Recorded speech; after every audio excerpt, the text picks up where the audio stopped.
bachelor party, a birthday party, an anniversary party, just about a party from single parties going on right here in the bleachers. And still to this day, we have these people called bleacher bums that show up here too. Bleacher bums are these folks that, well, before 1988, we only had daytime games. We didn't have any lights. We were by far the last baseball team to get lights in 1988. Before that, though, could you imagine a home stand that's like 12 games? And if you're working here, you see the same people every day at a home stand, and all of our games started like 1:30 in the afternoon. So the ushers started saying, you know what, you people must not have jobs, because if I see you every day for a 10, 12 game homestand, if you do have a job, you're not going to keep it. So they started calling them bums, bleacher bums. Well, these bleacher bums kind of took that to heart and got themselves a bunch of construction worker hard hats. You guys seen those before? They're like yellow and they're really durable. Well, they started putting the Cubs emblem, the C off the Cubs hat, on the side of their hats, and they would show up for every single game with a lunch pail and sit in their seat and do their job, which was root for the Cubs to win.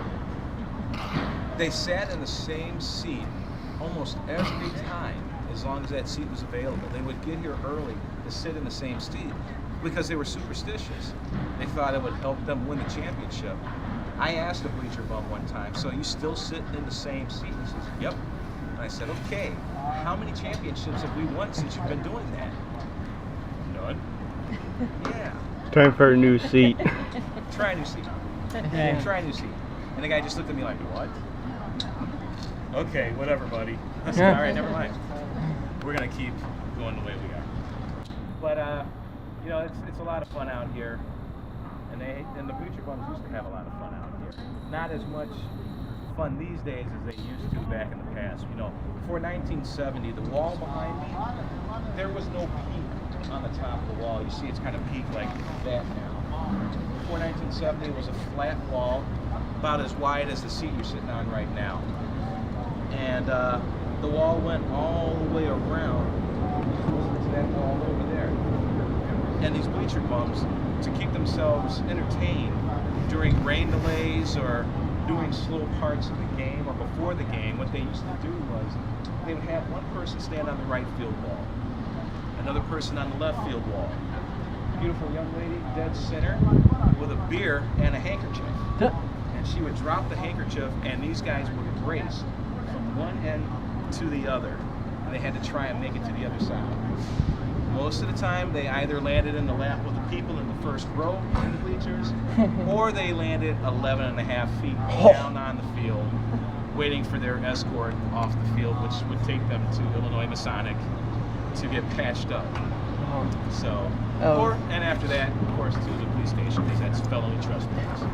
So, the bleacher bums came back in 1970, and they started the season. They said, "Hey, what's with all the security? We quadrupled security." Then they came in here and they said, "What happened to the wall?" Because we peaked the wall. And then they said, "Why is there a basket here?" Okay, folks, the basket is not to catch baseballs. It's not to catch beers. It's to catch people. And before this season, it was 100% effective since 1970. Apparently, during a rain delay earlier this season, some guy climbed over the basket onto the field, where he was quickly tackled. It's on Google, actually. It's kind of funny. But I see. But before that basket was 100% effective. So let's say it's 99.9% at this point. That's not bad. It's not bad. Now, as you look out of the ballpark, you see all the lights and everything around the top of the ballpark. Like I said, we were the last team in '88 to get lights. You know, the second to last team got lights?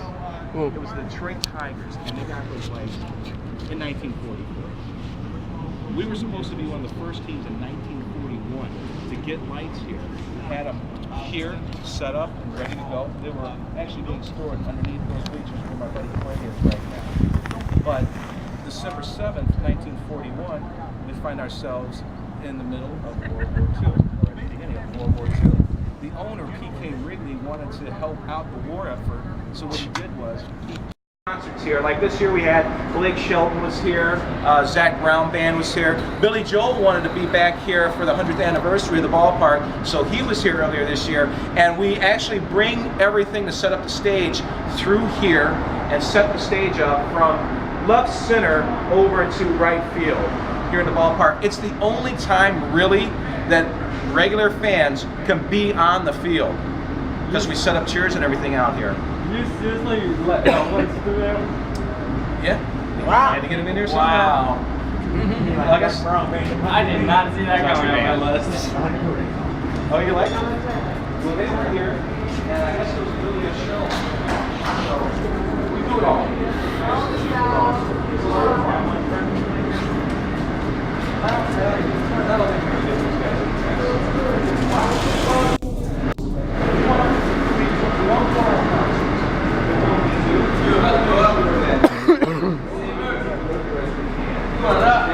Otherwise, if you don't just have 50 people showing up, it's not going to be done. One baseball game when I was like 3 years old. Yeah.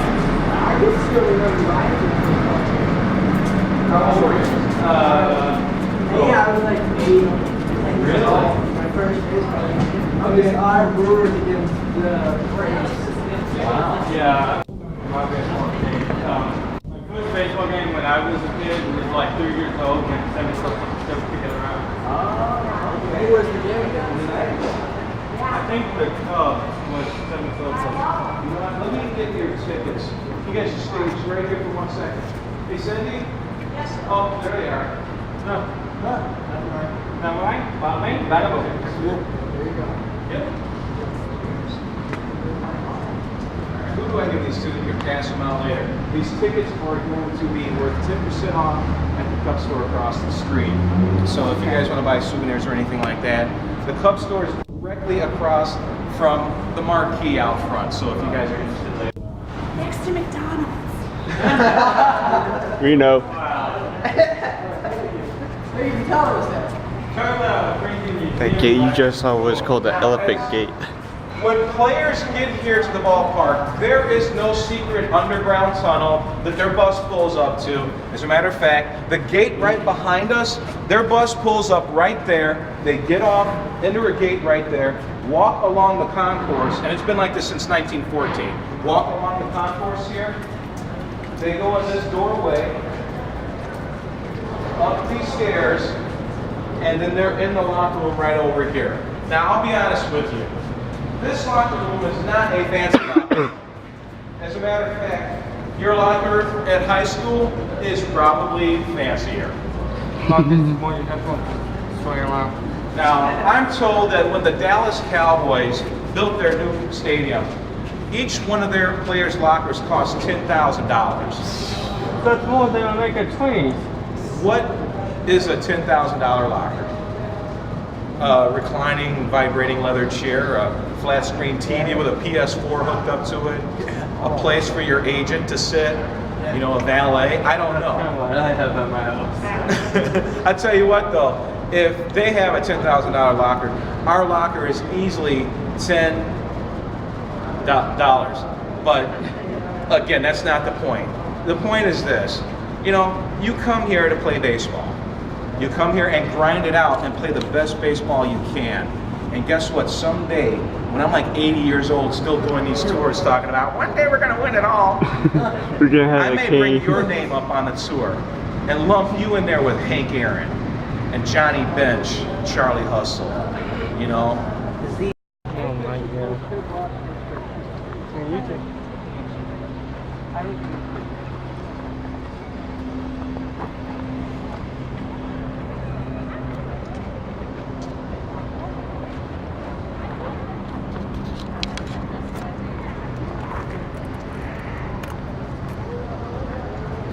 This is probably wrong, but okay.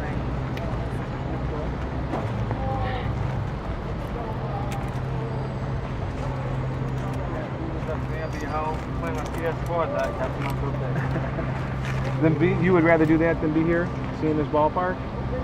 Kind of. Yeah, it's my new game console. Of course I would. Wow. Well, maybe it's lost on you now, but someday maybe you'll understand I that. have a This is baseball historical. video game. 100 years old. It's our 100th anniversary, and you get to say that you were here Not on much the of a field. history lesson. Even though I'm not much of a sports fan, I'm actually liking it. Good. No offense, No, not at all. no offense. I'm not much of a history person. I'm more of a future person, not future. Well, without a past, you have no future. Think of it that way.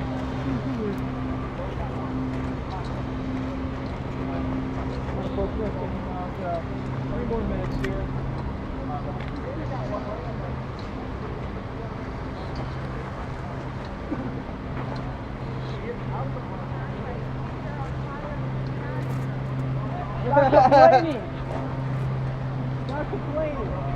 is a great idea, Donna. Yeah.